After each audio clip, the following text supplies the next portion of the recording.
କୁକୁର ଥିଲା ସେ ଭାରି ଭୋକିଲା ହେଇକି ଥିଲା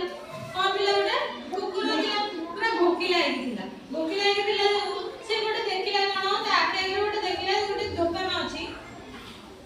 କୋଉ ଦୋକାନ ଯୋଉ କହନ୍ତି ଚିକେନ କାଉଣ୍ଟର ହେଲା କୋଉ ଦୋକାନ ଚିକେନ କାଉଣ୍ଟର ସେ ଚିକେନ କାଉଣ୍ଟର ପାଖରେ ଦେଖିଲା ବେଳକୁ ଗୋଟେ କଣ ହେଲା ମାଂସ ଖଣ୍ଡେ ଥିଲା ତାକୁ ନେଇକି ଯାଉଥିଲା ନେଇକି ଗଲା ପାଇଗଲା ଯେତେବେଳେ କଣ ନେଇକି ଗଲା ବେଳକୁ ତା କଣ ତାକୁ ଭୋକ ହଉଛି ଜୋରରେ